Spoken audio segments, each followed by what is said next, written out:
Alô, muito boa noite. Estamos começando o programa Atividade desta quarta-feira, 7 de julho de 2021. Neste momento são 19 horas, aliás, faltam 3 minutos para 19 horas, 18 horas e 57 minutos. A temperatura está em 18 graus centígrados aqui na zona norte de Porto Alegre, onde ficam as sedes da RDC TV, canais 24 e 524 da Claronet TV. Obrigado a você, telespectador. É 27 anos, né? Tempo de duração deste programa, sempre no ar, sempre ao vivo, jornalismo, conteúdo, trazendo a informação correta para você. Então, muito obrigado pela fidelidade nesses 27 anos. Programa criado pelo jornalista José Silva e graças à sua resistência, graças à sua competitividade, à eficiência, o programa está no ar aí. E eu creio que dos programas jornalísticos de TV alternativa, TV a cabo, sobretudo, né? Ele é um dos mais longevos, um dos mais respeitáveis. Não apenas por nós que estamos aqui na bancada, que integramos essa bancada através da liderança do José Silva, mas, sobretudo, pela qualificada audiência que temos em todo o Rio Grande do Sul. Bom, o programa de hoje começa naturalmente, lembrando a vocês que sempre o esporte dá uma passadinha rápida. Hoje vamos fazer uma coisa rápida aqui, porque temos jogo. Começa agora, está começando o Grêmio e Palmeiras, lá no Allianz Parque, em São Paulo. O Grêmio, que é o lanterna do Campeonato Brasileiro, com 2 pontos, e o Palmeiras, que está numa situação bem melhor. E mais tarde, às 21h30, será a vez do Internacional, que está um pouco melhor que o Grêmio. O Grêmio é a lanterna, o Inter é o 14º colocado. O Internacional enfrenta o São Paulo, outro tricolor na vida do Internacional. Então, a torcida, claro, eu como gremista, que o Grêmio ganhe, mas também torço para o São Paulo, né, Pugina? Porque se o São Paulo ganhar se o Inter ganhar do São Paulo, e torço pelo Inter, ele segura o São Paulo. O Grêmio, se ganhar, empata com o São Paulo em 5 pontos. E o São Paulo é um adversário direto, não só do Inter, mas também do Grêmio na luta para fugir um pouco desta zona do rebaixamento. Zona baixa. Zona baixa. A zona de baixo, né? Realmente. Agora, que situaçãozinha, né? Futebol gaúcho. Eu nunca vi tanto nem o Inter, nem o Grêmio, simultaneamente, ainda por cima, numa fase tão ruim. Porque não é uma coisa que se diga, tá dando azar. Não é, está faltando jogo mesmo. É verdade. Está faltando jogo. O Internacional ainda tem, olha, não há uma partida que não leve um gol assim de surpresa, né, por alguma falha da defesa. E o ataque tem aquele domínio de bola, que me explicava alguém que conhece muito mais futebol do que eu, que vem das categorias de base. O jogador aprende, dianteiro aprende de costas para o gol, onde ele tem que chutar, recebe a bola do meio de campo e mata ela paradinha junto ao corpo, não deixa afastar um palmo do corpo, consegue dar o giro, contorna o seu marcador e parte. Só que a partir daí chutam para qualquer lado. Quando a bola chega lá também, Metade do serviço muito bem feito. É verdade. Quando chega a bola neles, porque aí vem o erro do meio de campo. Ele manda a bola para frente e cai no zagueiro, cai no outro zagueiro. Entende? Vai com muita força e a bola passa do lado. Entende? É uma sucessão de erros nos passes do meio de campo para o ataque e depois erros de conclusão. Porque as oportunidades até surgem.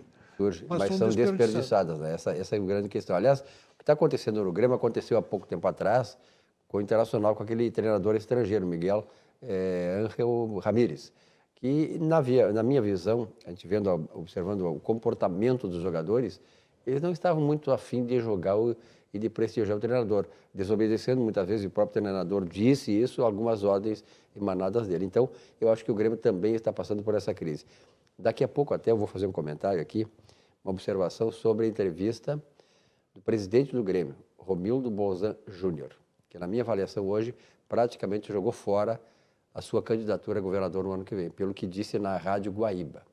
Aguardem que eu vou falar sobre isso aí. Bom, eu quero apresentar também a outra integrante aqui da bancada nesta noite de quarta-feira, que é a doutora Bruna Razeira. Doutora Bruna, muito obrigado pela sua presença aqui. É a segunda vez que nós nos encontramos. Exatamente. Aquela vez a senhora estava na ponta direita, Isso agora está na ponta esquerda. Eu jogo nos dois lados. É uma jogadora, né, com habilidades qual é o termo que chama no futebol, hein? Que o jogador que joga em várias posições, né? Então ela joga em várias posições, na ponta direita, na ponta esquerda. Aliás, o Ferreirinha no Grêmio está fazendo isso, ele joga mais na esquerda, mas também joga na direita. O Douglas Costa é a mesma coisa. Então aqui temos uma representante com toda essa habilidade, né?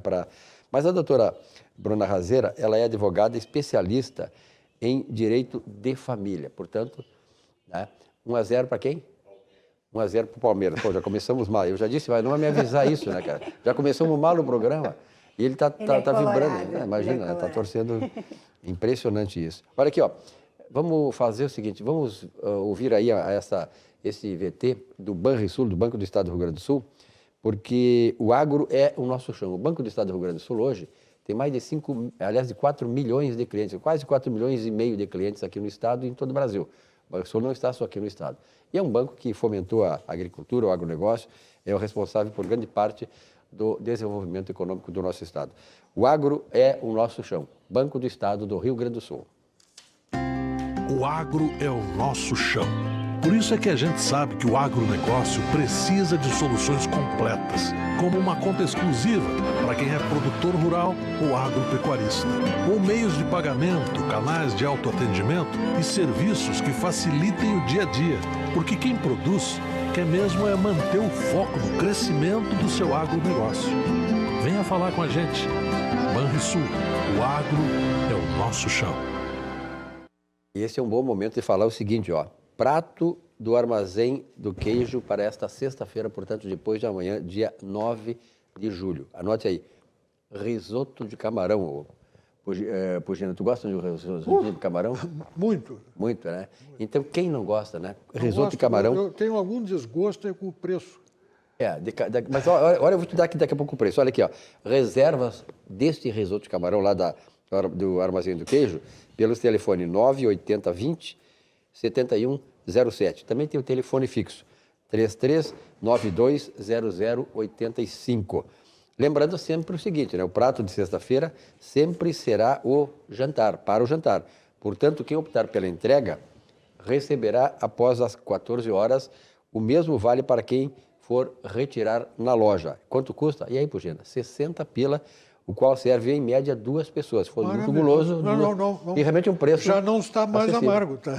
É um preço realmente acessível, né? Muito. Então vamos lá embora para reservar. O Armazém do Queijo, lá do nosso João Tumeleiro, é padaria, queijaria, mercearia, gourmet em Porto Alegre. E você está vendo as imagens lá do Armazém do Queijo. E uma ótima oportunidade para quem aprecia o sabor da Serra Gaúcha. Antigamente, né, doutora Bruna, a gente tinha que, para provar essas coisas maravilhosas da Serra, tinha que subir a serra. Hoje o Armazém do Queijo nos traz próximo, né? Exatamente. Aqui Tinha em que ir Porto lá Alegre. da minha região, agora não precisa mais. Qual é a tua região? Casca. Pertinho do Passo Fundo, Casca. Que maravilha, conheço Casca. Casca maravilhosa. Olha aqui, então aberto de segundas aos sábados, de 9h30 às 19h30. Como são 19h05, dá tempo de dar uma escapada, ou então ligar lá para o Armazém do Queijo e fazer a sua reserva, tirar esses quitutes maravilhosos, esses produtos extraordinários da nossa Serra Gaúcha. Armazém do Queijo Empório Gourmet. Muito bom. Olha aqui, ó, o supermercado Zafari tem um mantra que diz assim, a vida acontece quando a gente se encontra, Candiota. O supermercado Zafari, nós sabemos, ele sempre tem um lugarzinho ali na entrada, que é um sofá, umas cadeiras, para as pessoas se encontrarem. Se encontram, fazem as compras, produto de qualidade, atendimento espetacular, preços convidativos e concorrenciais, tudo isso no supermercado Zafari, onde a vida acontece, porque lá a gente se encontra. Vamos à mensagem do Zafari. Todos os dias, faça sol ou faça chuva, os Nakamura se encontram para cultivar esses lindos tomates vermelhinhos. Os mesmos que a Alice nunca deixa de comprar quando vai no Zafari. E sabe por quê? Porque de uns tempos pra cá, o Paulo Roberto se revelou um pizzaiolo de mão cheia. A vida acontece quando você se encontra. Muito bem, nós estamos aqui com a bancada agora completa, né, com a chegada do Cláudio Candiota. Cláudio, obrigado pela tua presença aqui. Trânsito também, negócios, isso aí atrapalha um pouco, né, nesse horário. Não, até eu estava numa ligação com o Rio de Janeiro, lá no telefonema, e dando uma explicação. Eu tenho que sair. É. Eu não sei se ele está me assistindo, mas depois eu vou mandar um abraço para ele, se ele estiver me assistindo. Foi por isso que eu cheguei atrasado, porque tu não me largava no telefone. Mas ele te liberou, né? O importante é ele ter chegado aqui, né, Pugino? Chegou aqui, tá tudo bem. É um negócio, um imóvel que eu estou vendendo lá no Rio de Janeiro, então então, Zé Goiaba. Tá certo. O cara está se desfazendo de imóveis, de fazendas, de grandes negócios. Fazer dinheiro, fazer dinheiro, fazer caixa, né? E comprar dólar, né? E comprar dólar. Subindo, porque subindo, se eles distorcerem toda a eleição e conseguirem colocar de volta o ex-condenado a 27 anos de cadeia na presidência, o único caminho que nos resta é o aeroporto. Aliás, sobre isso eu vou falar, porque eu anunciei aqui no programa, eu não sei se vocês ouviram a entrevista do presidente do Grêmio, Romildo Bolzano. Para mim foi uma grande decepção. Mas daqui a pouco eu falo aqui, ó. Quero lembrar que o Pugina veio rápido também, porque nós temos aqui na mesa, né, de graça para ele aí, sucos Pedri. E hoje, como ele gosta de suco de laranja, a Bruna aí também, o Pugina, e eu também, tenho de uva, naturalmente, a mesma qualidade, mas sendo Petri, a mesma qualidade. De qualquer maneira, tem cada um gosto pessoal que a gente respeita. A sua sede pede, a saúde pede o melhor sucos Petri. O cara foi se servir agora sucos Petri de tão querendo tomar. E a emoção foi tão grande que ele derrubou o copo. Derrubou o copo, mas isso acontece. A bebida de todas as estações. Suco de laranja, suco de uva, 100% natural. Sem adição de água, açúcar e conservantes. Isso é importante, o sucos Petri, que está aqui desde o começo do programa Atividade. E agora vamos falar do Badesul. O Badesul foi criado, eu nunca esqueço, Pugina, nós somos dessa geração, lá na década de 70, e foi um banco que foi criado com o objetivo, com o fito de ser o de fomento do desenvolvimento econômico do Estado. E realmente ele faz isso. Há mais de 20 anos, o Badesul dá valor para quem empreende e produz. O Badesul dá valor para o Rio Grande crescer. Empreende, investe e trabalha para o crescimento do Rio Grande do Sul. Oportunidades para todos os tamanhos de empresas, agronegócios, empresas públicas e também empresas privadas. Mensagem do Badesul. Há mais de 20 anos, o Badesul dá valor para iniciativas que colaboram com a inovação. Dá valor para quem acredita na sua própria força. Para quem empreende, investe e trabalha pelo crescimento do nosso Estado. É por isso que no Badesul existem oportunidades para todos os tamanhos de empresa, para o agronegócio e para o setor público. Badesul, a gente dá valor para o Rio Grande crescer. Governo do Estado do Rio Grande do Sul. Novas façanhas. Muito bem, olha que bom, nós vamos começar agora a desfilar os assuntos do dia e sempre, claro, os assuntos que aconteceram nesse dia, hoje, quarta-feira, 7 de julho. Eu ouvi, e tem que ser na Rádio Guaíba, não, a Rádio Guaíba hoje está se recuperando de novo, se qualificando, é a rádio de todos os gaúchos, eu sou guaibeiro e realmente programas de seriedade, programas que tocam naquilo que nós precisamos tocar, informam aquilo que tem que ser informado e não há aquela distorção da informação como existe, por exemplo, na Rádio Gaúcha, eu falo muito claramente isso, né, que é uma rádio intolerável, intolerante, bom, e desqualificada. Bom, mas eu quero centrar aqui, eu gostaria de ouvir a opinião da mesa sobre uma entrevista dada pelo presidente do Grêmio, Romildo Bolzan Júnior, na Rádio Guaíba. Olha, o presidente Romildo Bolzan, a gente conhecia, foi prefeito lá em Osório, e se consagrou como administrador do Grêmio. A coisa já não está bem como era. O Grêmio hoje, embora esteja financeiramente bem saneado, ele está deixando a desejar na administração, porque o futebol, Pugina, Candiota e Bruna, na minha avaliação, o futebol do campo, ele espelha o que está atrás. Então, eu acho que já há uma perda de comando. Mas, com relação à entrevista de hoje, o Romildo Bolzan Júnior, ele está sendo cotado para ser candidato a governador no ano que vem. Mas o que ele disse hoje, para mim, ele sepultou definitivamente tudo aquilo, toda aquela aura de esperança, de competência, de isenção, de querer um Brasil melhor. Sabe o que ele disse? Que hoje, o melhor candidato à presidência da República, com as melhores qualificações, é, pasmem, Ciro Gomes. É isso aí, Ciro Gomes. Candiota, que absurdo, hein? Bom, eu inclusive, mandei um WhatsApp que não foi lido lá na Rádio Guaíba, tá, acho que porque eu mandei no final da entrevista. Muita coisa de que choveu de WhatsApp lá. Não, inclusive eu disse o seguinte, que o Estado do Rio Grande do Sul tem muito a ganhar com o Romildo Bolzan. Ele terá a possibilidade de dar uma enorme contribuição ao Estado do Rio Grande do Sul se continuar no Grêmio. Porque alguém terá coragem de dizer que Ciro Gomes é o melhor candidato no partido como o PDT, que aliás é o dele, sendo o PDT puxadinho do PT e dos demais partidos de extrema esquerda. Hoje o PDT é um partido de extrema esquerda. Entendeu? Ele realmente, eu jamais votaria nele, eu até já falei isso aqui, acho que foi anteontem, quando eu estava aqui, jamais votaria no Romildo Bolzan por uma simples razão. Apesar de ser um excelente, ter sido ou ser ainda um excelente presidente do Grêmio, ele é do PDT. E eu jamais votarei no PDT, no PT, no PCdoB, no PSOL, ou seja, nesses partidos de extrema esquerda que destruíram o Brasil. Eu não voto em quem destruiu o país. Então, lamentavelmente, ainda que ele seja um excelente gestor do Grêmio, tenha sido, seja ainda, não sei, né? Porque eu não entendo nada de futebol, eu só sei que o Grêmio está bem de finanças, né? Mas eu concordo contigo, Silvio.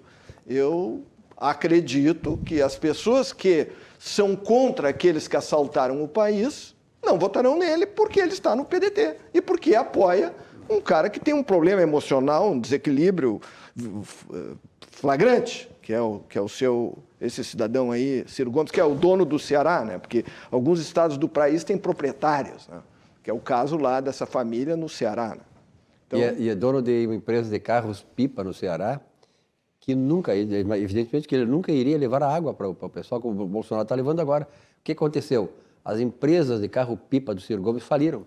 Evidente, como é que ele ia levar água para os caras se ele fazia o serviço para ele, para ganhar dinheiro em cima da pobreza do nordestino? Percival Pugina.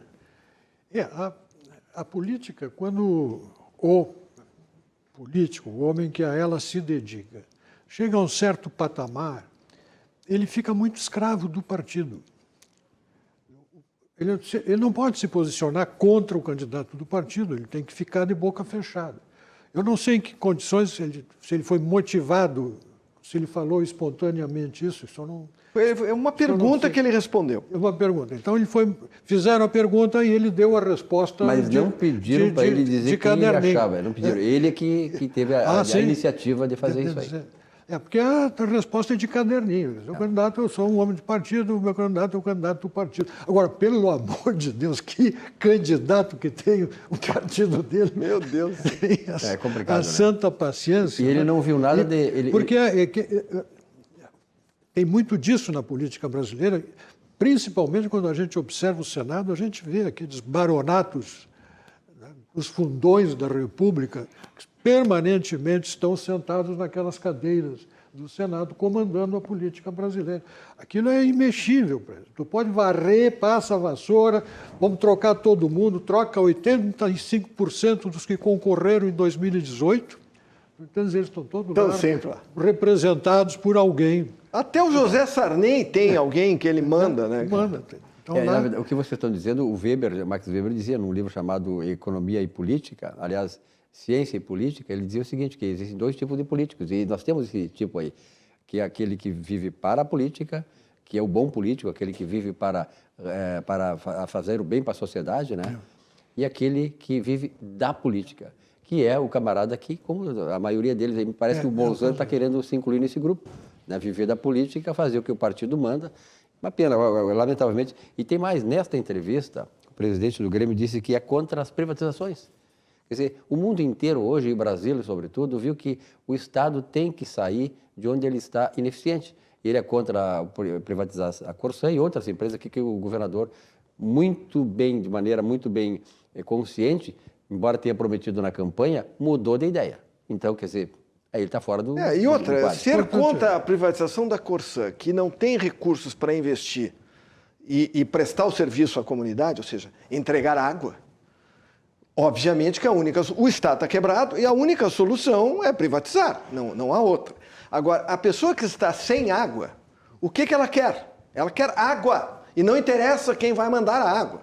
E certamente não será o Estado, porque o Estado está quebrado, não será a Corsã, porque a Corsã também quebrou, então tem que entregar para uma empresa que entregue água. O consumidor quer água.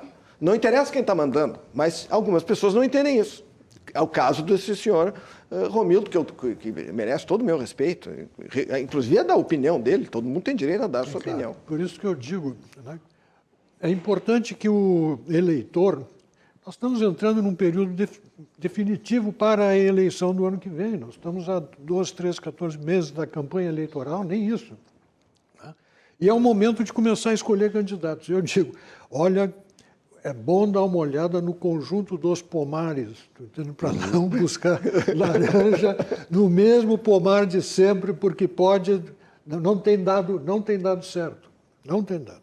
Pois é. Bom, nós estamos aqui também com a Bruna Razeira, advogada especialista em direito de família. Bruna, já te dei boas-vindas, mas tem uma questão aqui, ó, para que tu possa nos responder. E ao telespectador. Muito se fala em pensão alimentícia para os filhos, mas em caso de divórcio ou dissolução da união estável, em que uma das partes não possui condições de se manter sozinho, há possibilidade de requerer a pensão? Pois é, nós já conversamos em outras oportunidades a respeito de pensão alimentícia, que é o que mais nós estamos comumente acostumados, né? De filhos menores requerendo pensão ao pai ou à mãe. Nós conversamos num programa também a respeito da pensão alimentícia que é destinada a idosos, né? Em situação de vulnerabilidade, enfim. Mas eu acho que é importante que a gente traga também à baila, né? Ao assunto, a pensão alimentícia que é devida a ex-cônjuges ou ex-companheiros, né? Nós temos uma decisão do STF que igualou o casamento à união estável, então tudo que nós falarmos a respeito do casamento também serve para a união estável. Então, em caso de divórcio ou de dissolução dessa união estável, como é que fica a questão do pagamento da pensão alimentícia? Então, primeiro nós precisamos entender que existem 3 formas de pagamento, né? 3 pensões que são estabelecidas. Dentre elas, né, os alimentos compensatórios que a gente chama. O que são esses alimentos compensatórios? O próprio nome já diz, né? Eles compensam um grande desequilíbrio econômico. Por exemplo, né? Eu vou usar aqui o exemplo que é o mais comum, em que o homem era quem aportava o maior capital na relação, quem tinha a administração de todos os bens, e em função do divórcio, né, a mulher se vê com um desequilíbrio econômico muito grande. Então, se estabelece uma pensão que compensará esse desequilíbrio, que pode ser, né, que vai se dar com um termo certo, com uma duração, ou então vitalícia. Vamos pensar, né? Nós temos questões de pessoas mais velhas, enfim, que já não conseguem se inserir no mercado de trabalho. Esses são os compensatórios. Ou então os transitórios, que são fixados por um período certo. Então, nós temos uma transitoriedade até que essa pessoa, por exemplo, se reinsira no mercado de trabalho. Nós temos muitas mães que acabaram abrindo mão, né, da vida profissional para cuidar dos filhos. Então, se estabelece essa pensão transitória com data final, por exemplo, até o final do curso superior ou até a partilha dos bens.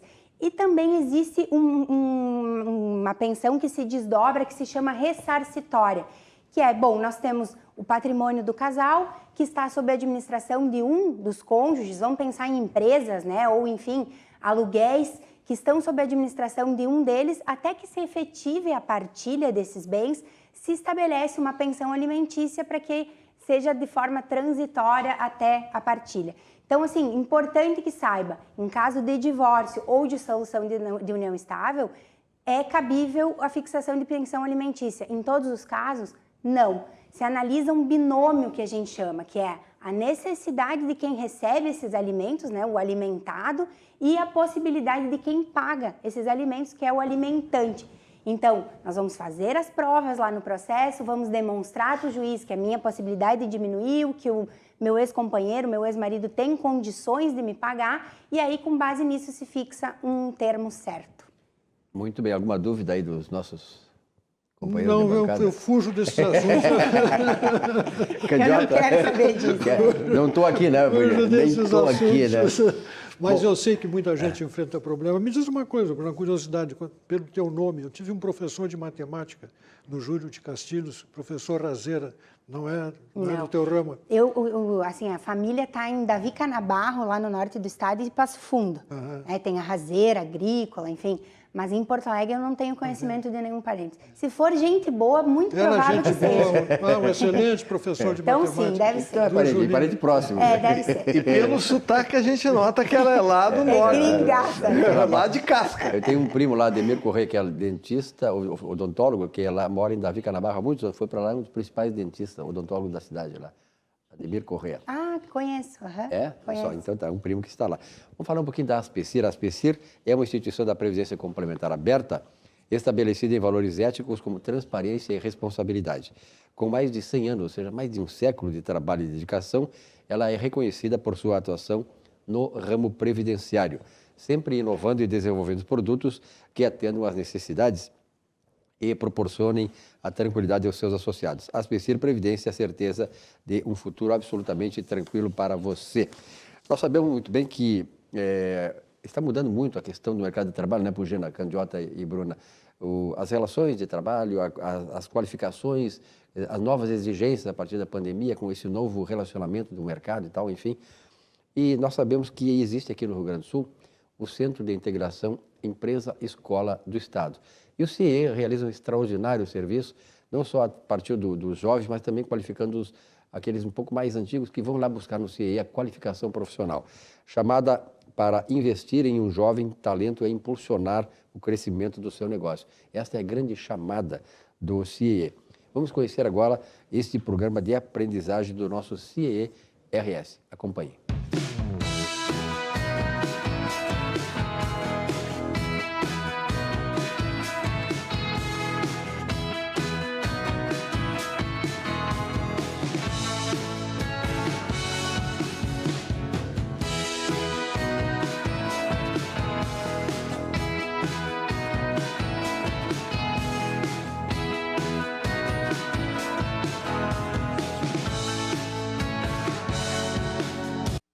19 horas e 23 minutos, a temperatura permanece ainda a 16 graus aqui em Porto Alegre, aqui na Zona Norte.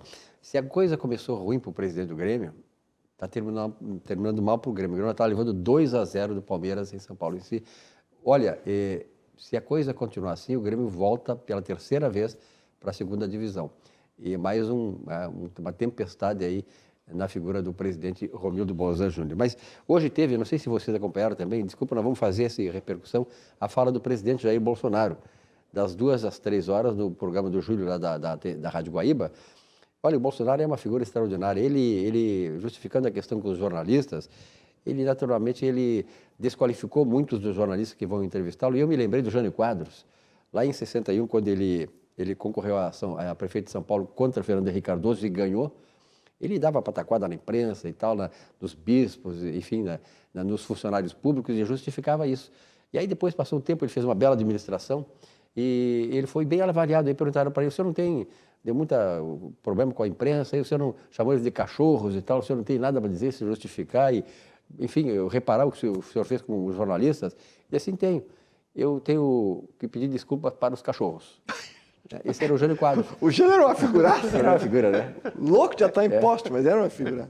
Mas foi uma entrevista muito boa, o presidente colocou ali muitas das coisas que ele quer fazer e não deixam ele fazer, e é verdade isso. E sobretudo essa perseguição que fazem com ele, né? Ele disse, olha, eu vou continuar fazendo isso que eu faço aqui e tal, né? Agora nós falamos aí sobre o Ciro Gomes, e só para linkar uma coisa com a outra, o presidente do Grêmio só acha ruim o que o Bolsonaro faz. E elogia a posição emocional, apaixonada e deselegante do Ciro. Quer dizer, não dá para entender. Eu não consegui entender por que o presidente do Grêmio foi fazer essa entrevista hoje. Agora, enquanto a Bruna falava, eu estava pensando exatamente na seguinte situação, que é a mais comum, né? Encrenca com a ex-esposa. Comum. A ex-esposa dá muita encrenca. Tem aquela velha frase, ex-esposa é para sempre. Agora, encrenca com a ex-cunhada só o Bolsonaro.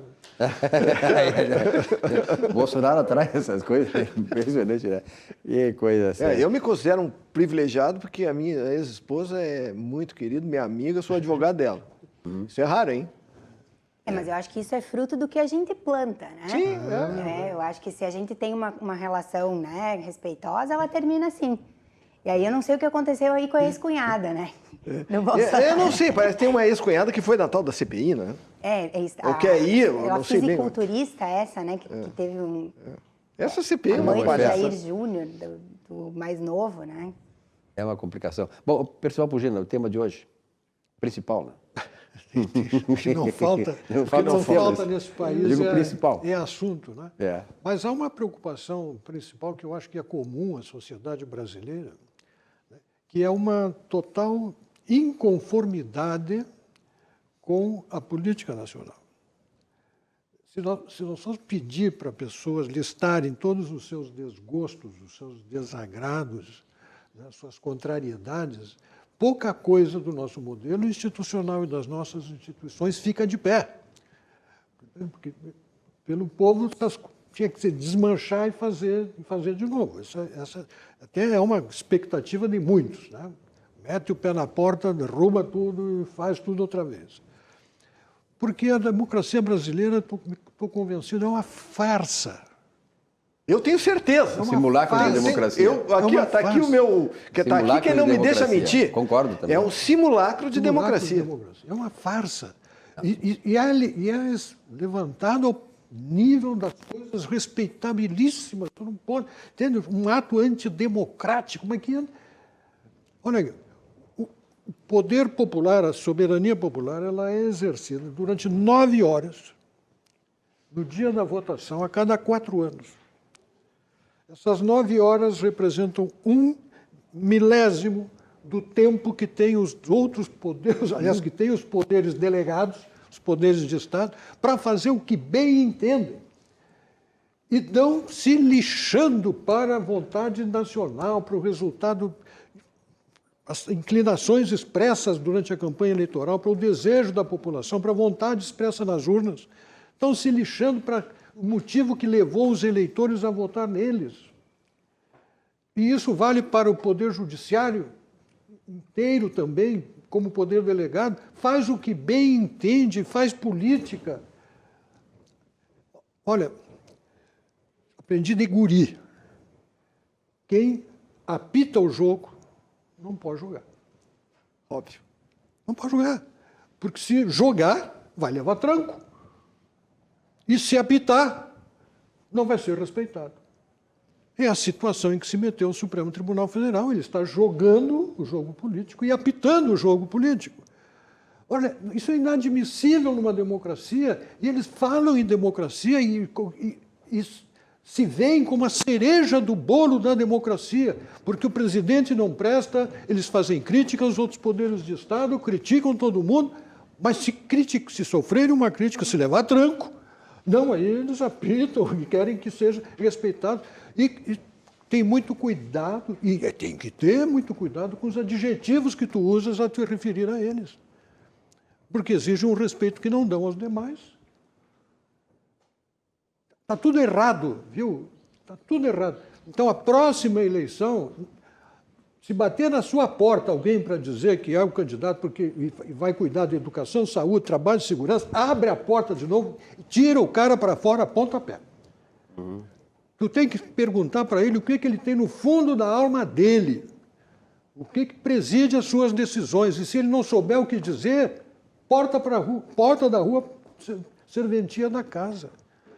Que é uma pouca vergonha o que está acontecendo nesses processos eleitorais, as pessoas se fantasiam. Tu tem que investigar muito seriamente quem é o candidato em quem tu vais votar. Aliás, sobre a eleição e a urna eletrônica, o presidente Jair Bolsonaro, nesta entrevista na Rádio Guaíba hoje, ele disse o seguinte: eu quero, não sou só eu, é que a imprensa nega, a imprensa é encoberta aqueles que também querem a urna eletrônica que seja auditada, né, e que, porque isso, diz ele, é mais um instrumento democrático para a lisura do processo. E mais, vai dar um rolo isso aí, né? PSDB, por exemplo, e não fui eu, nem meu partido, na eleição em que a Dilma ganhou do Aécio, o PSDB tem certeza de que o Aécio ganhou da Dilma e que a eleição foi fraudada. E não foi ele, foi o PSDB que fez isso e a coisa acabou sendo encoberta e tal, mas o presidente disse, e eu vou apresentar provas. Então o Bolsonaro hoje, como ele sempre faz, né, ele colocou um montão de assuntos que certamente vai dar muita repercussão, candidato. Complementando o que tu disseste e o que disse o Pugina, eu, na segunda-feira aqui no programa, eu recomendei que as pessoas procurassem na internet o programa Boa Tarde Brasil, do nosso querido amigo jornalista Júlio Ribeiro. É um programa do qual eu já participo várias vezes, desde quase do começo, né, desse programa, na Rádio Guaíba. Né? Recomendei que procurassem o link da entrevista que o Júlio Ribeiro fez com outro jornalista chamado Oswaldo Eustáquio, que foi preso por ordem do ofendido, que por sua vez era o ministro que instaurou o inquérito, que é o mesmo que vai julgar e que acabou anulando o processo que ele mesmo abriu, que é uma aberração jurídica. Muito bem. Cabe procurar e ouvir o que esse jornalista passou. Ele é o primeiro preso político da pseudo-democracia brasileira ou da pseudo-ditadura, porque eu acho que agora nós já estamos até invertendo. Nós já estamos numa pseudo-ditadura. Claro. Não sei se tu concorda. Mas claro, com censura explícita. Agora, atos antidemocráticos, então eu dei na segunda-feira um exemplo, eu vou repetir, porque, como dizia o querido Flávio Alcaraz Gomes, a televisão, assim como o rádio, ela é em ondas, né?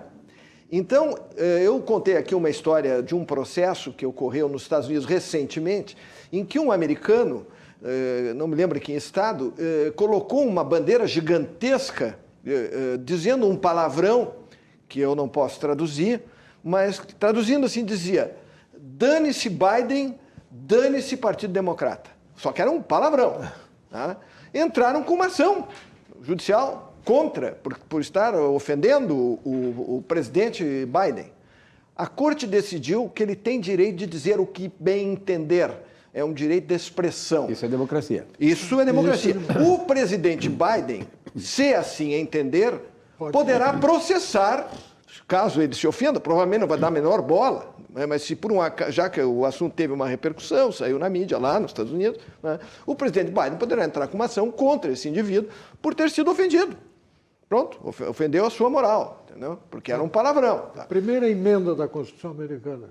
Primeira emenda. Jamais o Congresso poderá botar alguma coisa para restringir a liberdade. Aqui os sujeitos foram lá fazer protestos, jogaram foguetes, soltaram fogos de artifício na frente do STF, então o sujeito foi preso por soltar fogos de artifício. Quer dizer, é uma aberração absoluta. Então há uma completa inversão de valores. E hoje o presidente, de novo recomendo que quem não assistiu essa entrevista, que busque o link do programa Boa Tarde Brasil, do Júlio Ribeiro, na internet e ouça a entrevista do presidente. Perfeito. Pugina, com relação ao que tu falasse aí agora, que o primeiro artigo da Constituição americana, a Constituição brasileira também assegura o direito de livre manifestação, só que aqui não se respeita. Aqui não se respeita.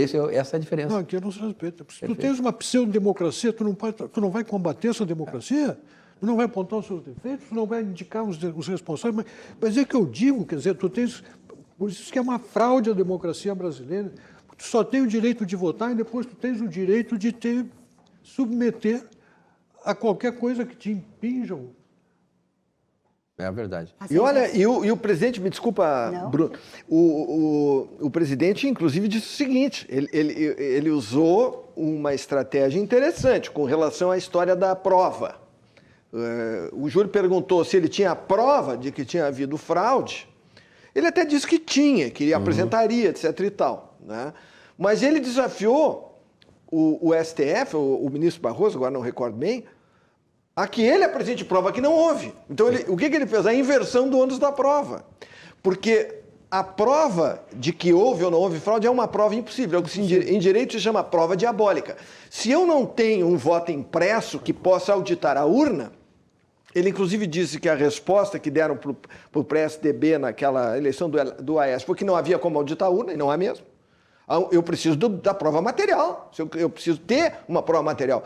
Enquanto não tiver uma prova material, não haverá. E a Universidade de Princeton, não fui eu, em 2006 diz que, e inclusive eles violaram, urnas de primeira, segunda, terceira e quarta geração, e lá no laudo está escrito que não há como detectar quando eles inserem um vírus que altera a contagem dos votos. E isso quem disse foi a Universidade de Princeton, não sou eu. Na Alemanha, só para concluir essa questão dessa geringonça, na Alemanha, um cidadão, fez uma carta para lá, a autoridade que cuida das eleições na Alemanha, dizendo que ele não tinha a menor confiança na urna eletrônica. Abriram uma investigação e proibiram a urna eletrônica na Alemanha.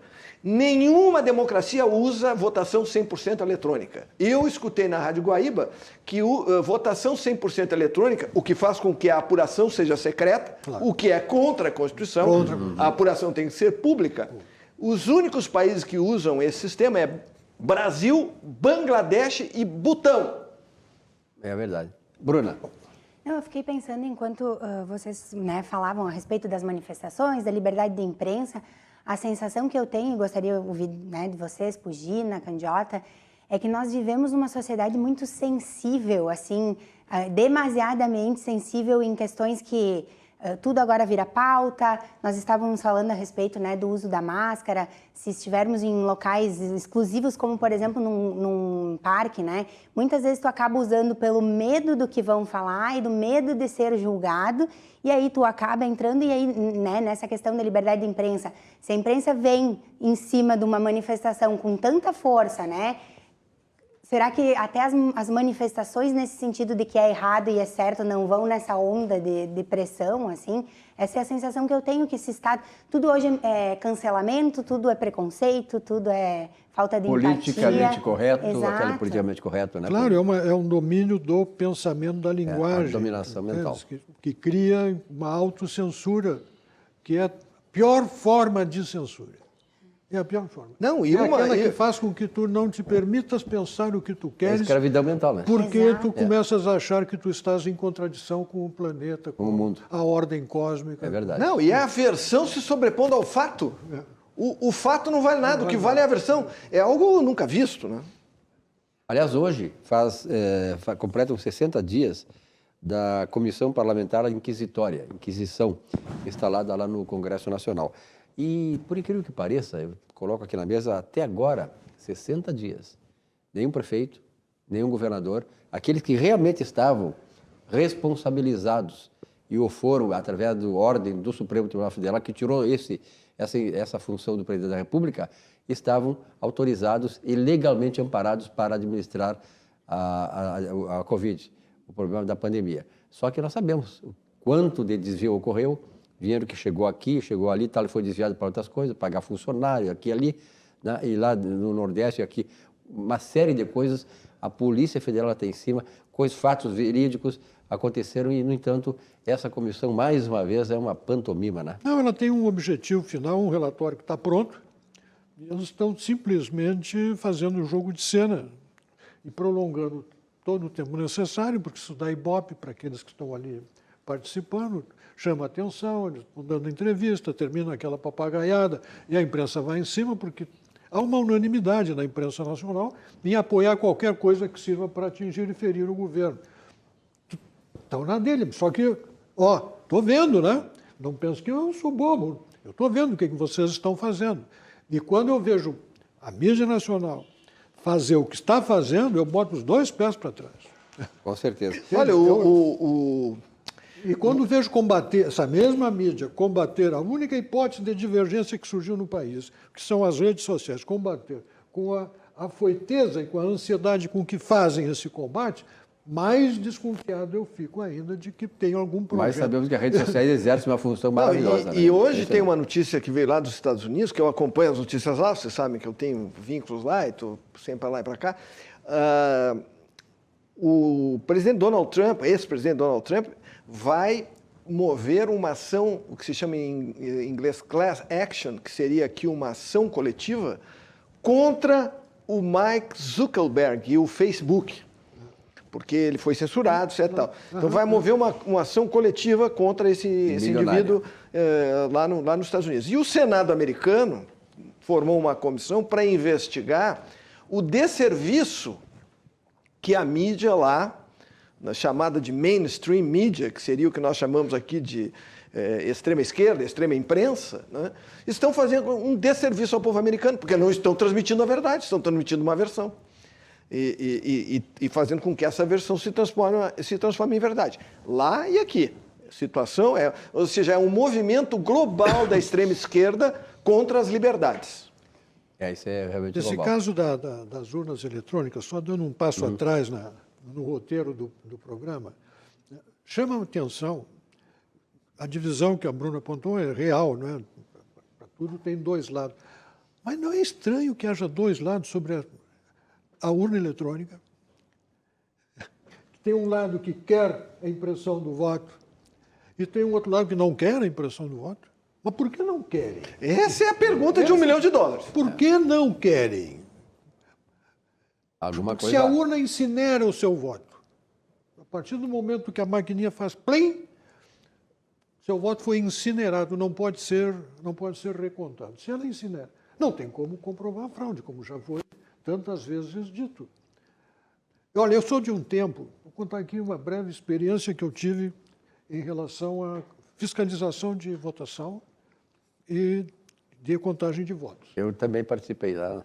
Eu também. Mesa, né? Eu também, fui presidente de Fiscais mesa de há anos. partidos Para e quem tal. não tinha idade na época, era uma lição de civismo aquilo, porque os partidos se esforçavam, e faziam isso, a regimentar filiados Fiscais. para fiscalizar a sessão de votação. Sempre tinham fiscais dos partidos. Fiscais dos partidos na sessão de votação. E depois na contagem dos votos. Não, sim, e aí depois uma outra multidão para acompanhar a contagem de votos nas mesas, mesas de apuração, nas juntas de apuração. A auditagem faria esse Onde papel. estava presente 1, 2 ou mais juízes, dependendo do número de mesas. E a mesa onde contavam os votos era cercado pelos fiscais do partido, olho a olho, suas planilhas, contando os votos do partido. Cada vez que encerrava uma votação, ia a planilha que ela ia para a parede, a imprensa anotava, os partidos anotavam os dados daquela planilha, havia uma contabilidade nos meios de comunicação contando aqueles votos, e depois tudo aquilo convergia para uma outra atividade centralizada de totalização, onde também estava presente a fiscalização dos partidos, e aquilo durava 2, 3 dias assim. Era uma imensa mobilização. Democrática. E quem estava no sofá vendo a televisão estava tranquilo porque ele sabia que todo aquele processo era público e amplamente fiscalizado. Com a imprensa em cima. Um processo de politização e de reconhecimento do resultado das eleições. Nunca houve discussão. Antes de mais nada, Só me aqui dá um também é segundo pra jornalismo. complementar o que está dizendo o Pugina, eu, como presidente de mesa durante anos, né, eu participei de uma eleição em que se contou os votos na própria mesa. E ali, se fechar 5 horas, se fechou a porta ali, os fiscais dos partidos ficaram ali dentro da nossa sessão, nessa ocasião, e nós fomos contar os votos até que fechasse com aqueles que compareceram, tudo bonitinho, separando os votos em papel ali em cima da mesa, voto para o João, voto para o Manuel, voto em branco, voto nulo, tudo certinho, os fiscais ali olhando. Eu participei disso. Por sinal, essa experiência não deu certo, porque como a gente não tinha prática de apuração de votos, porque tu te lembra que tinha os escrutinadores, né? Sim. Então nós demoramos mais do que a média. Tinha que interpretar o voto do cara. E aí tem que fechar no final com as assinaturas, o número de votos com aqueles que assinaram a ata de votação. Tudo transparente, bonitinho, assim.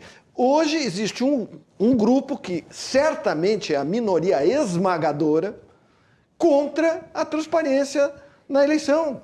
Quer dizer, nos Estados Unidos, que é a maior democracia do mundo, é automático, se a diferença, dependendo do estado, é 0,5% ou 1% entre o vencido e o vencedor, a recontagem é automática e manual, porque eles têm o sistema de contagem eletrônica.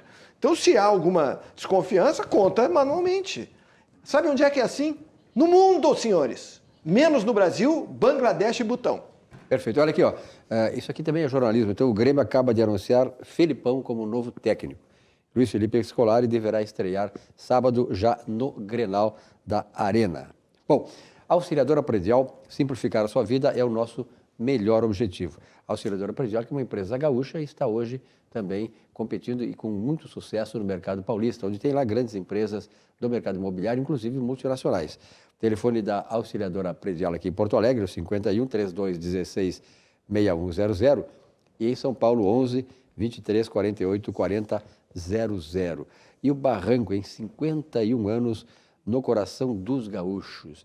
O melhor chopp, o melhor churrasco, o ponto de encontro, outro ponto de encontro da capital gaúcha, o Barranco. Subindo, descendo a Protásio, complexo Barranquinho.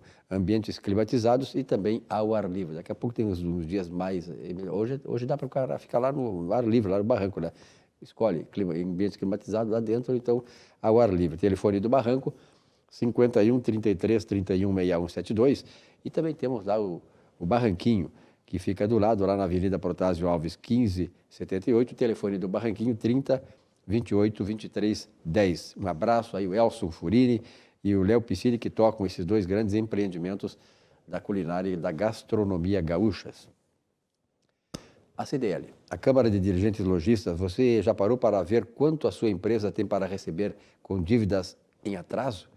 Para ajudar você, A CDL de Porto Alegre oferece as melhores soluções para a recuperação de créditos, ideais para todos os tipos de negócio, seja pequeno, grande, enfim, qualquer negócio. Conte com toda a inteligência analítica de quem mais entende de recuperação de ativos.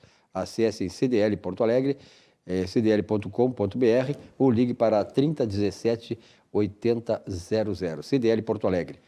Soluções inteligentes para o seu negócio. Bruna, o que tu está achando dessa comissão parlamentar de inquisição aí, que, como eu disse, não viu ainda nenhum prefeito, nenhum governador que foram os responsáveis pela administração da coronavírus, da pandemia.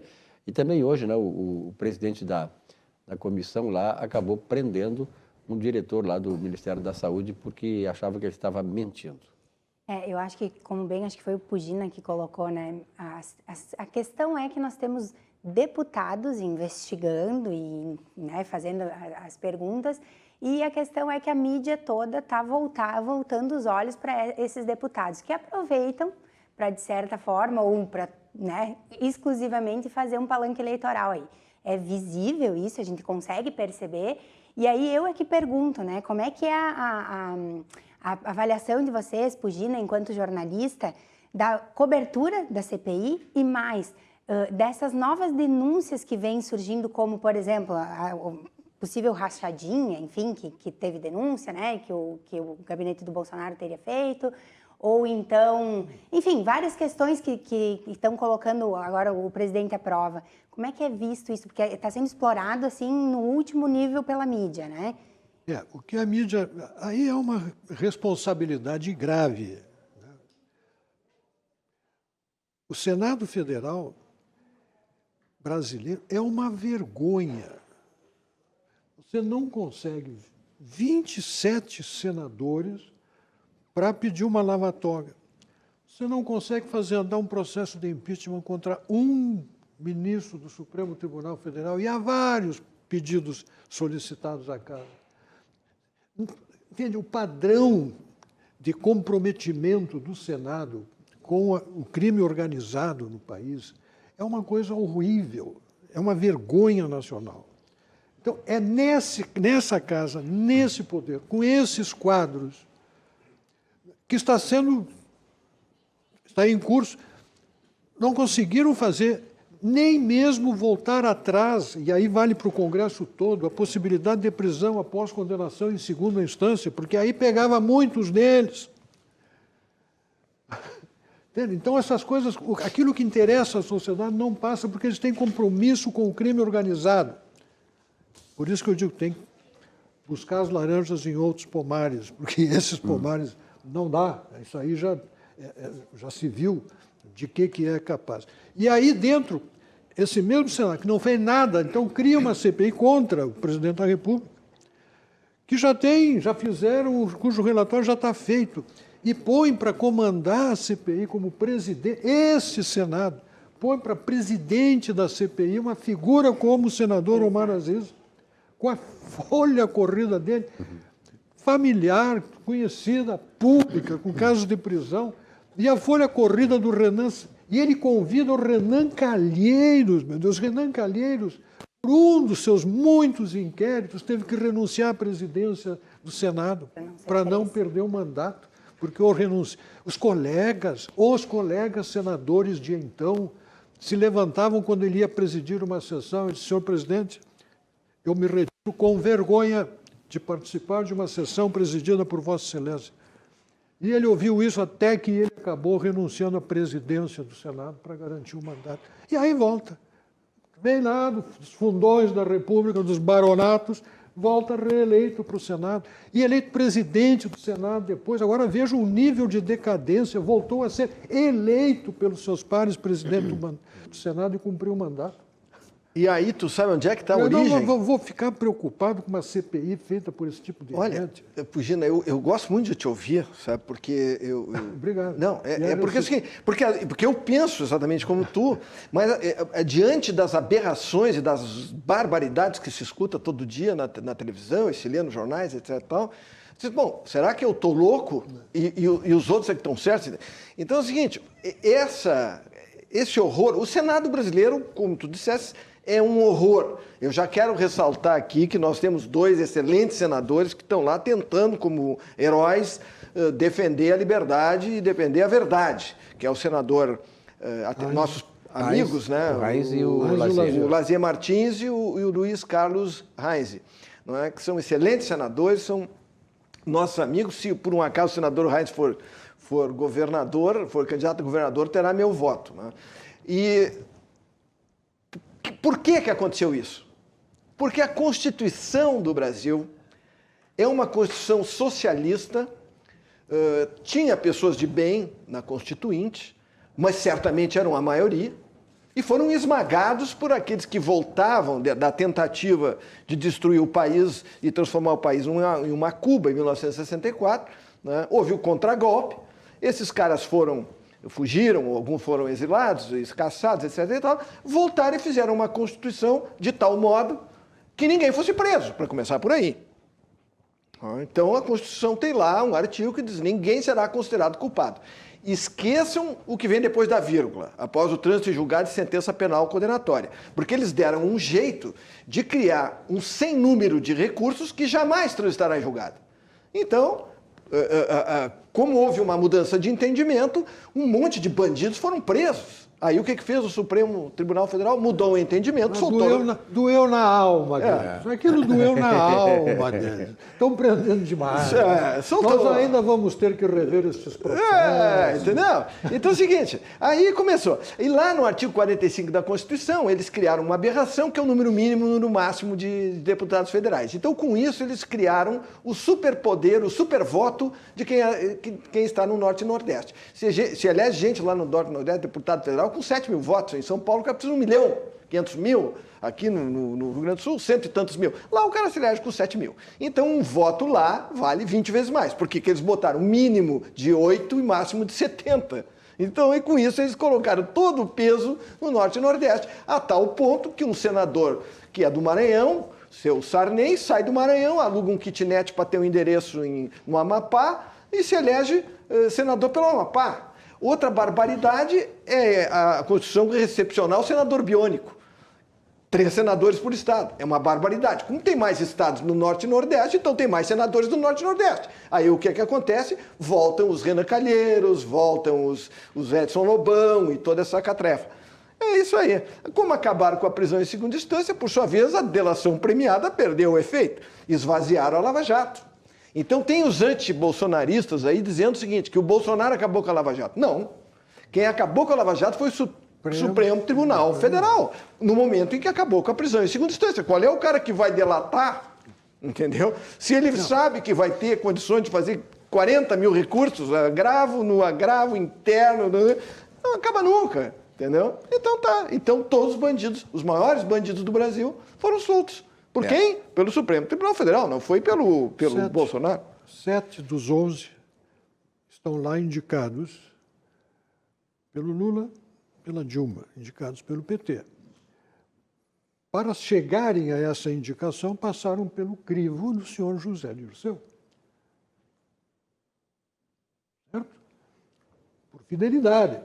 Então, eles têm, a maioria, fazem o que querem lá dentro. E eles resistem ao resultado da eleição de 2018, porque eles querem continuar avaliando as coisas com a régua derrotada nas urnas, com a visão de mundo deles, de sociedade, de Estado, todo o sistema, que eles tinham mentalizados, porque essa é a formação deles, que é a formação dita progressista da esquerda internacional. É verdade. E com essas dívidas, né, remanescentes. Eles foram escolhidos por isso. Indicação que tiveram. Agora, vejam a sequência de fatos.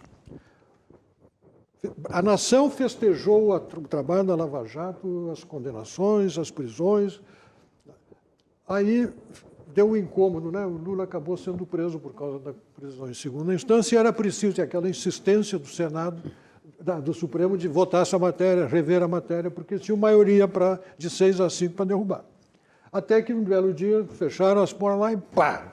Conseguiram fazer o que eles queriam. Derrubaram a prisão, abre as portas e sai uma montoeira de bandidos para a rua, inclusive o ex-presidente da República.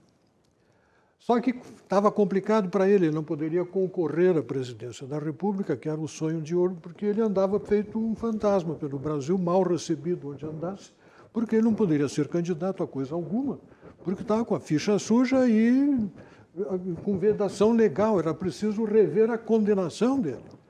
Aí, depois de anos, de repente começa um zum na segunda Câmara, na segunda turma do Supremo Tribunal Federal, de que esses processos, né, eles não poderiam estar sendo julgados em Curitiba, porque não era o juízo natural do Lula, não era aqui em Curitiba, deveria ser em São Paulo ou em Brasília.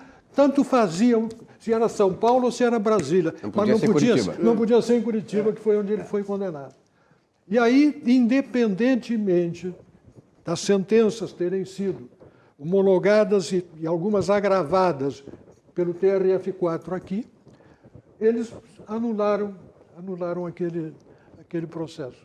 E o Lula sai livre, leve e solto, e o processo dele foi mandado para Brasília. Mas não estava ainda resolvido o assunto, mas veja bem, o senhor e a senhora que estão nos assistindo, porque dava tempo de agora até a eleição, com as provas disponíveis, de um juiz de Brasília sancionar, receber a denúncia e tocar a bomba e passar para um tribunal e o tribunal fazer a mesma coisa. Não, anularam as provas, doutora, anularam as provas. Agora, aqueles crimes praticados pelo ex-presidente só com provas novíssimas. Começa tudo de novo. Crimes velhos, mas provas novas. É inacreditável. Só no Brasil mesmo. Olha aqui, ó. Elevato, falando de coisa séria, a Elevato tem orgulho em ser a maior rede de acabamentos para construção no Rio Grande do Sul e tem um imenso prazer em deixar a sua casa do jeitinho que você sempre quis deixar. São mais de 15 mil produtos, mais de 1.000 itens exclusivos e mais de 150 marcas conceituadas.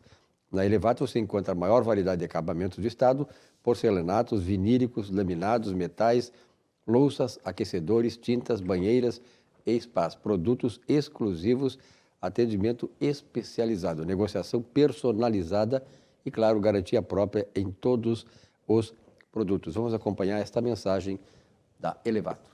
Quando você entra numa Elevato, não damos apenas as boas-vindas à loja, mas as boas-vindas à sua nova vida. Na Elevato você encontra a maior variedade de acabamentos para construir o seu sonho, o seu lar. E você conta com serviços especiais, como instalação e agendamento programado de entrega. Na Elevato, atendemos você com todo carinho, porque sua casa é nossa causa. E parabéns, Elevato. Tem uma ótima notícia para você, uma ótima notícia. CCG, para marcar o ano do seu 30º aniversário, o CCG Saúde abre as portas do Hospital Humaniza, ali na rua Ramiro Barcelos 621, aqui em Porto Alegre, com estrutura completa para internações, cirurgias, centro de terapia intensiva, diagnósticos por imagens, diversos centros de especialidades médicas para consultas e também para exames. E em julho, agora, está abrindo o pronto atendimento adulto para urgências e emergências. Importante, hein? 24 horas. Quando precisar, o Hospital Humaniza estará pronto para receber você. CCG Saúde há 30 anos, cuidando da saúde de verdade. E a Di Paolo, né? Aliás, a Di Paolo, importante é o seguinte, aqui ela promove a ação solidária em prol da ONG Via Vida.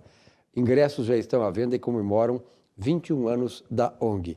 Você pode fazer, os ingressos estão limitados à venda com as voluntárias da Via Vida pelo telefone 334519 e são válidos até o dia 31 de dezembro. A Di Paolo começa esse mês de julho de um jeito muito solidário, participando do tour gastronômico da ONG Via Vida, por doações e transplantes, e esta ação beneficente é comemorativa aos 21 anos de atividades da ONG e vai auxiliar a Pousada Solidariedade, projeto assistencial da Via Vida, de hospedagem aos doentes em pré e pós-transplantes.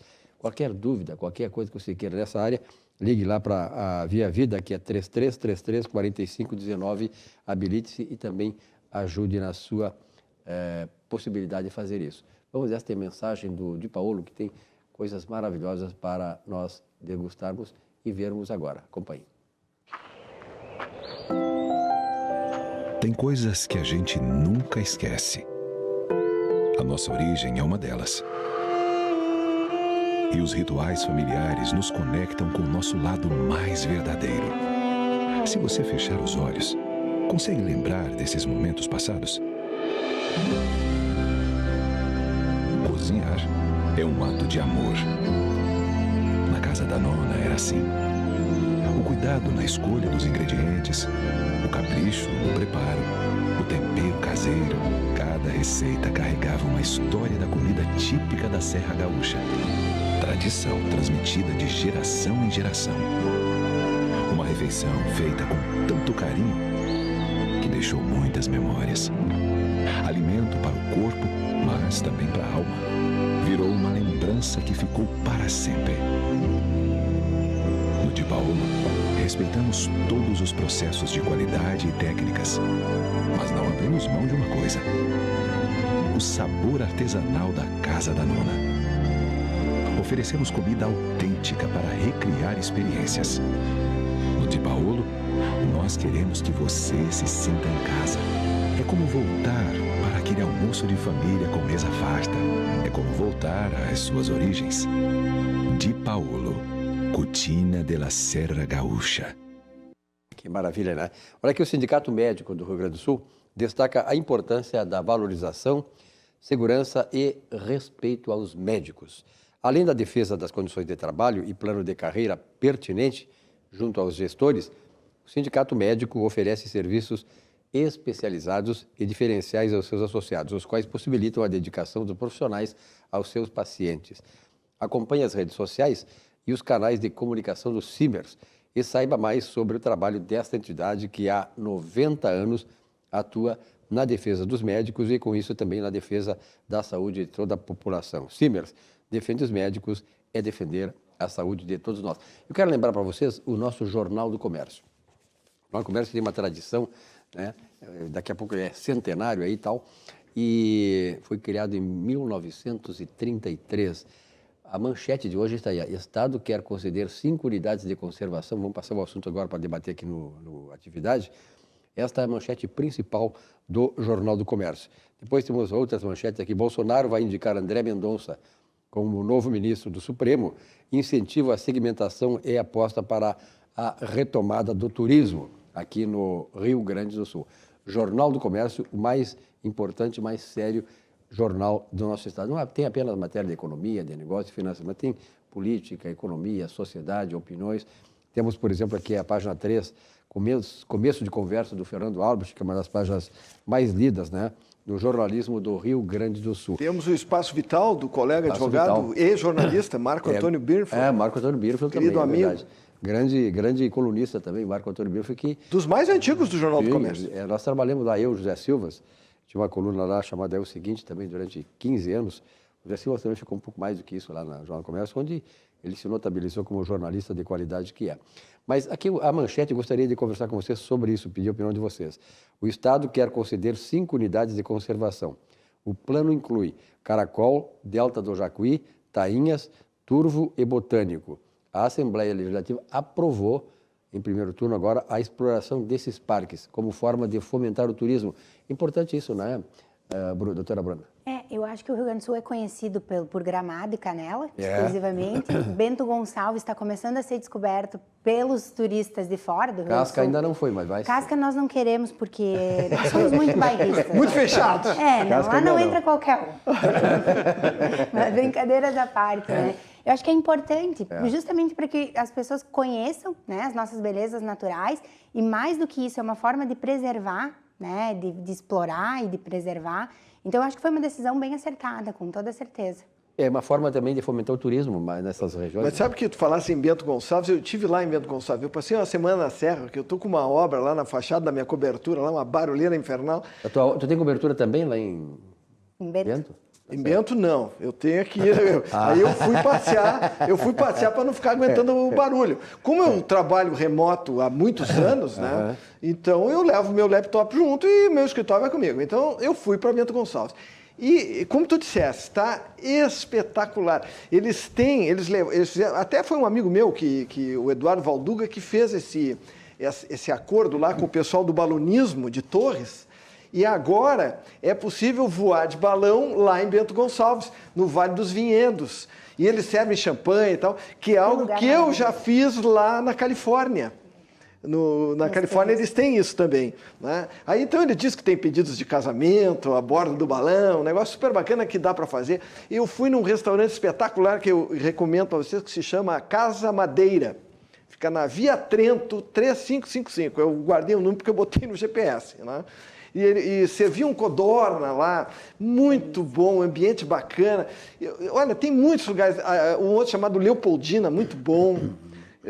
Cada lugar melhor que o outro lá em Bento Gonçalves. É um espetáculo. Tá, né? Cada posada, cada lugar bacana. Então, agora que a maioria das pessoas não pode viajar para o exterior, vá a Bento Gonçalves. Que eu te digo, ele tem maior potencial ainda do que Gramado e Canela. Eu acho que Gramado e Canela está um turismo muito plastificado. Claro que esse é o meu sentimento. Muito voltado para turismo de fora.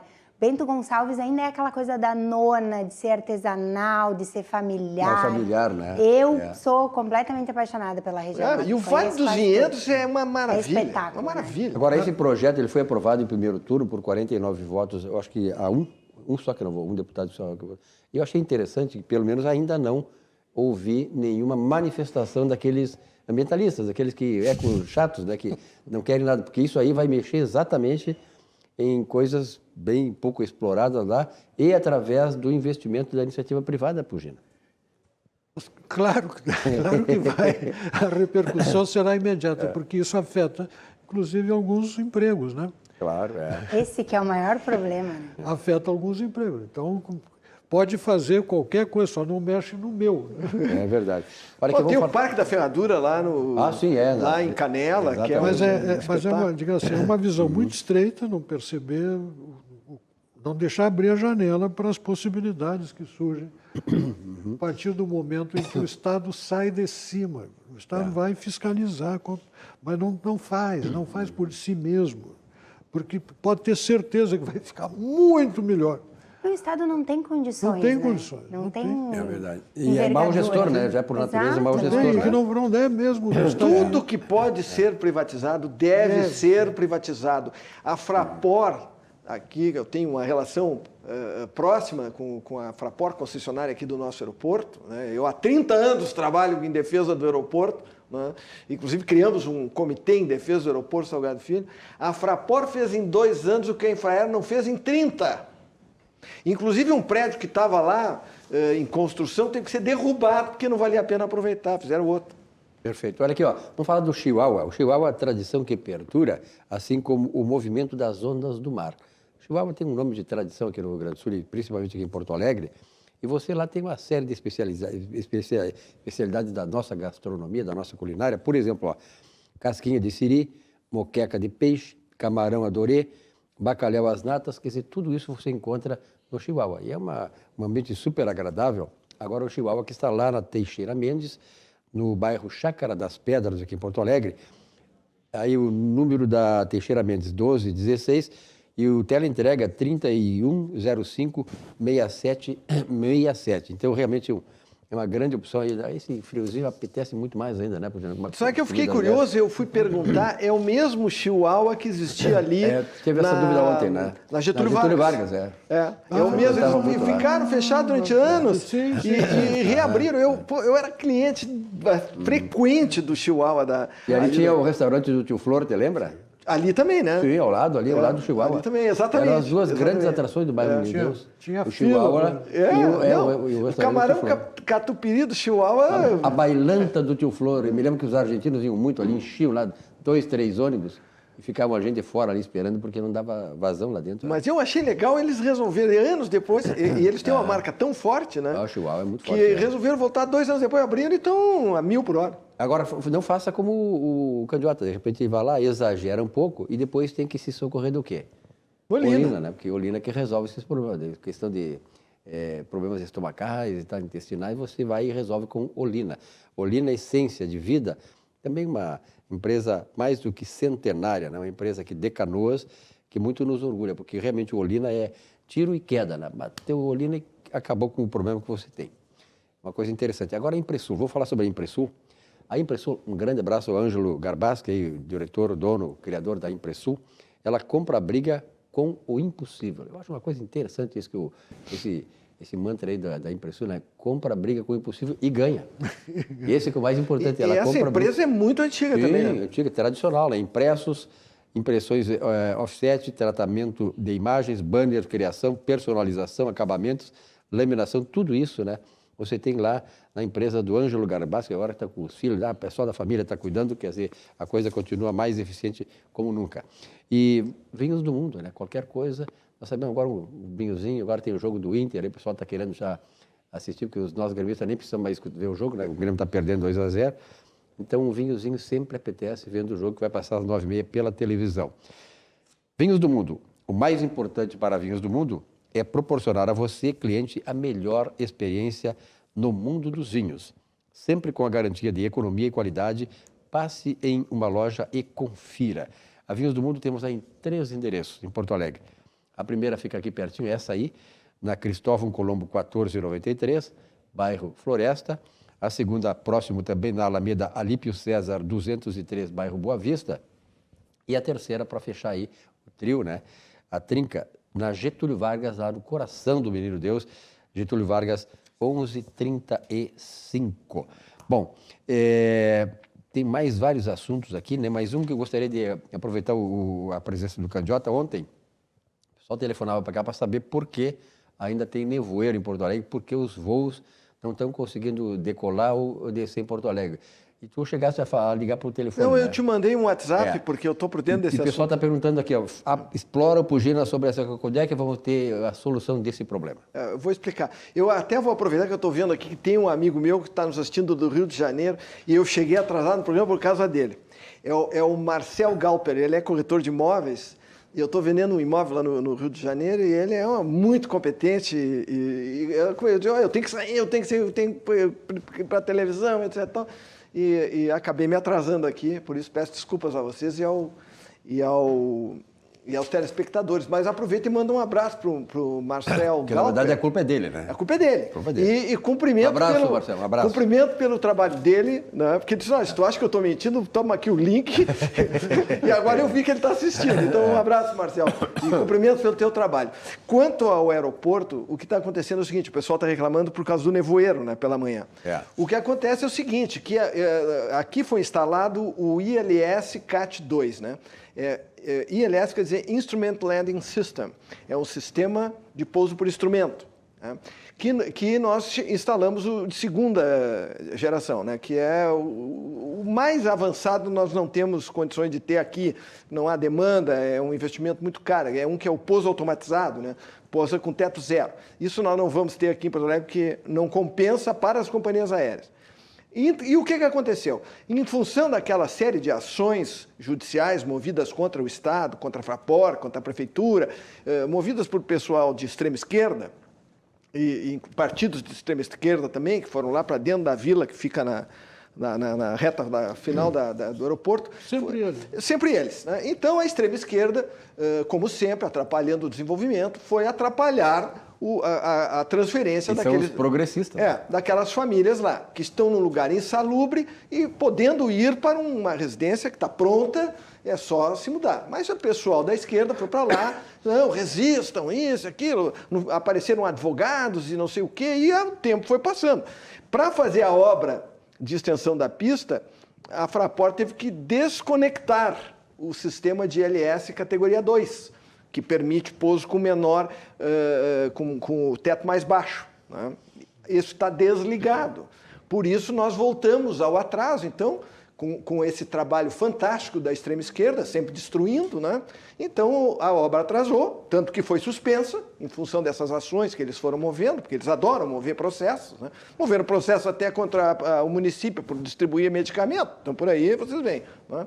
E aí, sem esse equipamento, os usuários têm que suportar os atrasos e as companhias aéreas os prejuízos. Graças a quem? Não. A UPSOL é um deles, que foi lá fazer propaganda, fizeram até uma audiência pública lá na Vila Nazaré. É um absurdo.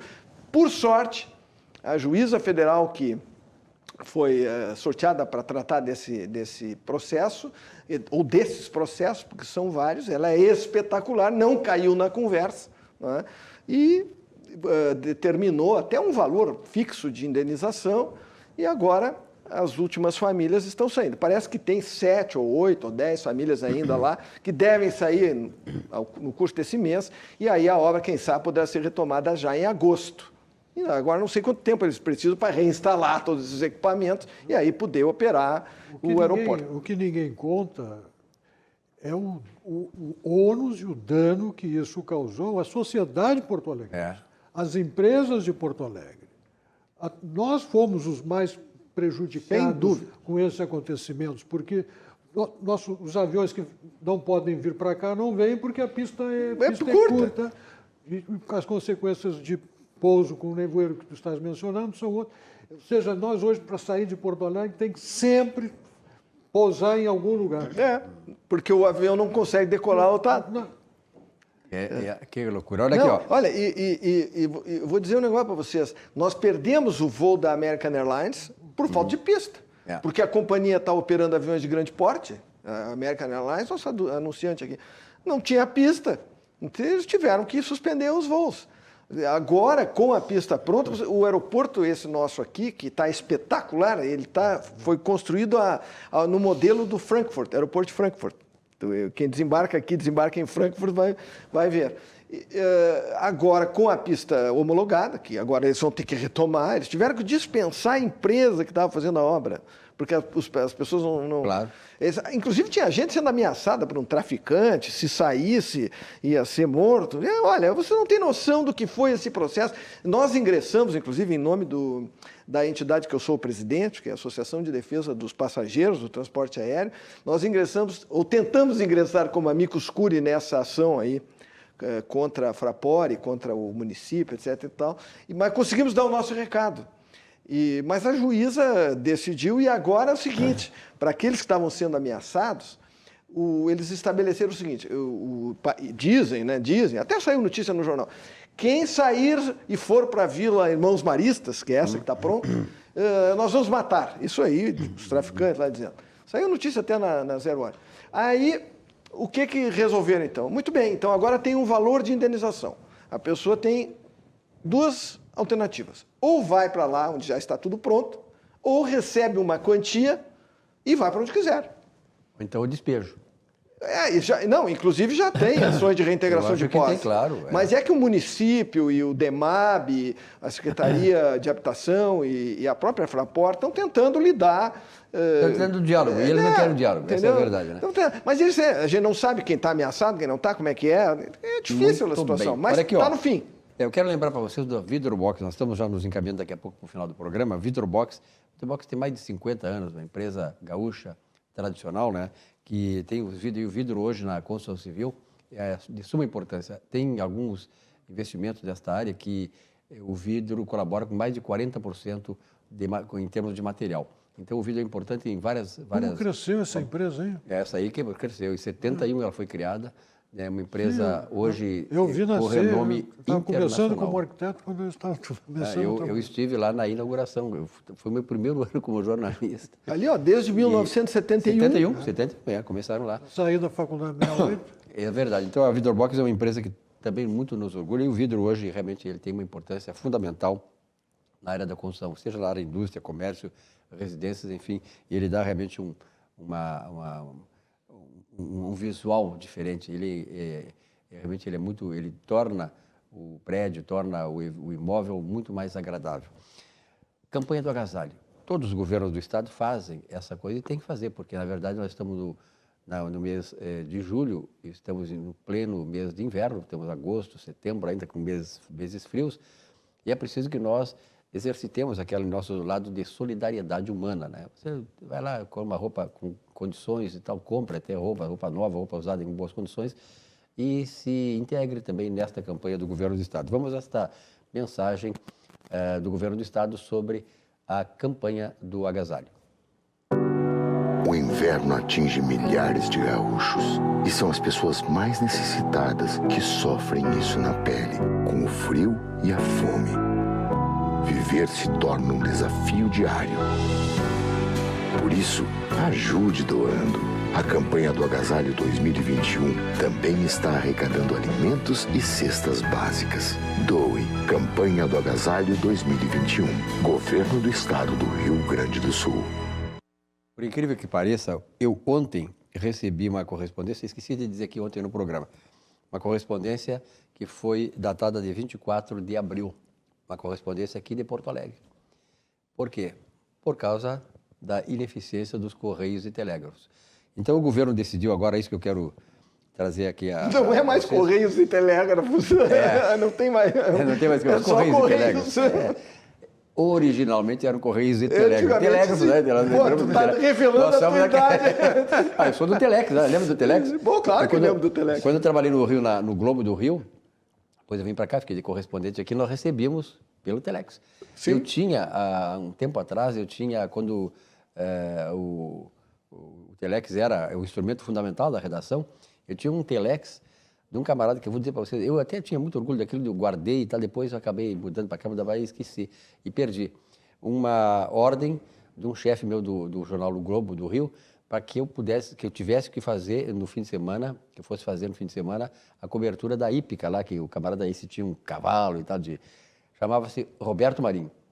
Então o texto era assim, um texto de umas 5, 6 linhas, Silvio, por favor, aqui é o Roberto, por favor, hein, aqui é o Roberto Marinho. Faça, por favor, a cobertura lá e entreviste o... E tinha um camarada, não me lembro o nome dele, era um... Como é que chama o cara que sobe no cavalo lá? Como é o... Jockey. O jockey, não é o jockey, o jockey é de corrida, mas é o... Não sei. Tratador. Era um montador, era o cara que era a estrela dele e ele prestigiava muito o cara, era o único cara que montava os cavalos dele, nessas provas de hípica. Mas o que corre com o cavalo não é jockey que chama? Não, jockey não pode, mas daí ele fazia saltos nos cavalos, lá na hípica. Cavaleiro. Cavaleiro, pode ser que seja. Então, mas tem outro nome. De qualquer maneira, eu recebi, e era Roberto Marinho o nome, ele assinava Roberto. Eu tinha lá, fiquei muito tempo, depois eu perdi. Mas ele se intrometia nessa coisa, até porque era do interesse dele. E a coisa vinha no Telex, aquelas fitinhas furadinhas. Não, e a gente primeiro digitava para furar a fita. Exatamente. E aí, quando tu fazia a ligação, tu colocava a fita e passava a mensagem. E aí vinha a mensagem no papel. Realmente era uma coisa... Meu avô me contava isso, eu não cheguei a... O meu pai me contava, mas eu também cheguei ao final disso aí, viu? Aliás, 74, 75 já começou a mudar. Alta tecnologia. Alta tecnologia. Depois veio o fax. Então, o Congresso vai ter que aprovar, veja bem, o Congresso vai ter que aprovar um projeto de lei para permitir que a iniciativa privada atue nessa área, porque era apenas exclusividade do Correio. É inacreditável. Esse é o país que nós temos lá. Lobby, eu acho que não passa aqui que vocês imaginam. É complicada, né? Não, dizem que essa função tem que ser do Estado. A função do Estado é segurança pública, não é? E saúde, educação e adiós. É isso aí. Não tem. O resto é... Ele não consegue prestar nem isso adequadamente, né? Nem esses três serviços. Quanto mais, né, abrir os braços para tentar abraçar o mundo, não consegue, não tem eficiência. Não, o Brasil, em termos de educação, está lá no fim. Exato. Quem é o patrono da educação brasileira? É o cidadão, aquele que eu até me esqueço do nome, Ribeiro, né? Freire, não? Não, Paulo Freire. Paulo Freire. Não, tio Darcy Ribeiro, que eu misturei o canal. O que tu quer? Paulo Freire é nosso patrono da educação brasileira. Que educação que tu quer com Paulo Freire sendo o nosso... Sim, agora estão doutrinando crianças, né? Impressionante. O caso de Paulo Freire com a educação brasileira é uma coisa incrível, viu? Primeiro porque o livro fundamental dele, que é a Pedagogia do Primeiro, é um dos livros mais mal escritos que eu já li. É um educador. E tu é o herói que leu. Eu li, claro que li. Eu também li, mas é terrível mesmo. Mal escrito. E é provavelmente um dos livros mais políticos que eu já li. Ele é mal escrito e o pior é a mensagem que ele passa, né? Agora, esse é o problema. Que ele, com a formação que tinha lá, do Nordeste, etc. e tal, pensasse como pensasse naquela época, tivesse a cabeça feita daquele jeito, eu até admito. Mas vem cá, mas em pleno século XXI, tu veres essa figura idolatrada e influente ainda hoje nos nossos cursos de pedagogia. E se tu for dizer uma palestra num curso de pedagogia, isso que eu estou dizendo aqui... Seria inchado. Não, tu fala perto da porta para sair correndo. Não fica perto da janela, porque eles te atiram. Depois tivemos uma presidente que dizia que a nossa pátria era a pátria educadora. Vem com essa conversinha para cima, né? É impressionante. Eu quero dar um abraço aqui para o... Chegando alguns WhatsApp aqui, é o Fernando Elifer. Boa noite, show de informação, parabéns a todos vocês. Fernando Carioca do Menino Deus, um grande abraço, obrigado pela audiência. Bom, nós estamos chegando quase no final do programa. Cláudio Candiota, uma mensagem final tua. Não, só vou contar uma historinha, questão de privatização, né? A minha mulher e eu estávamos nos Estados Unidos, estávamos lá em Orlando, tratando dos negócios lá, que ela tem uma operadora de turismo, e no meio da conversa lá com o correspondente lá, eu vou entrar aqui no meu computador lá no Brasil e tal, ela tem uma VPN para acessar e tal, aí acessou a VPN e não conseguiu. Aí, deve ter faltado luz, entendeu? No escritório aqui em Porto Alegre. Aí a filha desse nosso amigo que estava junto vai e diz assim, como assim faltar luz? Eu moro aqui há 15 anos e nunca faltou luz, só um dia que ia haver uma manutenção, nos mandaram a cartinha. 15 anos sem faltar luz em Orlando. Pergunta se lá é privado ou é pública a empresa de energia lá. Percival Pugina, teu recado final. Só enquanto falávamos aqui, me ocorreu uma observação aos nossos telespectadores. Preste atenção na atuação dos agentes políticos, daqueles que fazem a política no cotidiano, aqueles que aparecem na mídia, aqueles que se manifestam, aqueles que você conhece. E verifique se, eventualmente, para eles, a sociedade como tal tem importância. Ou é simplesmente um local, um espaço onde se trava a luta política. Só isso. Porque isso é uma diferença fundamental em relação ao comportamento dessa pessoa e a qualquer efeito benéfico que possa ter ou não ter em relação à sua atividade política. Porque quem vê a sociedade como um espaço em que se trava a luta política, ele está se lixando para os batalhantes, para os lutadores, para aqueles que estão agindo para a pessoa, para a família, para o ser humano concreto. O projeto deles é um projeto... O ano que vem está aí, né? O ano que vem temos eleições. E uma campanha que está na internet que diz o seguinte, não vote em quem votar contra o voto impresso. Tá certo. Doutora Bruna. Bom, eu humildemente aqui agradeço a rica bancada pela aula de hoje. Foi realmente... Nós tivemos aula também de parte dela, né? Sim, claro. Professora. Claro que sim. Não, mas realmente é bom conversar e ouvir quem sabe, quem pensa, quem tem argumentos e quem tem crítica, acima de tudo, né? Porque eu acho que hoje em dia muita gente vai pela manada, então é importante. É verdade. Obrigada. Eu tenho uma estima muito grande por Casca, que é a terra de um queridíssimo amigo que tenho como filho, que tenho como filho no coração, que é o Kleber Venveio. A mãe dele é muito amiga dos meus pais. Ah, sim. Bacana. Eu disse que eu quero trabalhar para um dia dizerem que Casca é terra da Bruna, não só do Kleber. Já podemos até dizer que já está começando essa fama de Casca, né? Porque, evidentemente, que Casca tem... O Turra de onde é que é? A Bruna está divulgando Casca. Turra de Marau, né? Turra de eu Marau, jogo né? aqui. É ali próximo ao Marau também, do ladinho. Né? É que o Kleber realmente é um filho muito querido região, de Casca, viu? Todo mundo tem muito orgulho dele lá. Eu me junto ao time. Tem um prefeito de Passo Fundo aí que está sendo cogitado também, não sei, o ex-prefeito. O Luciano Azevedo está sendo cogitado. É um político, acho que ele tem porte de coisa, ele tem algumas propostas dele e o perfil dele, olha, ele vai longe. Até mais porque agora o doutor Bolzan resolveu, né, desidratar a candidatura dele, dizendo essas bobagens, enfim. Que partido está o Luciano? Não, PPS, Luciano não sei. Era PPS. Não, PPS não existe mais, mudou de nome, eu não sei para que nome foi. Agora é o Cidadania. Cidadania? É que eles mudam de nome para nos enrolar. Eu acho que é o partido da Anne Ortiz. Aqui, candidato, obrigado pela tua presença, Pugina também, doutora Bruna. A você, telespectador, muito obrigado pela audiência, pela fidelidade aqui à atividade. Tenham todos uma boa noite, um bom descanso, um sono maravilhoso. Até amanhã.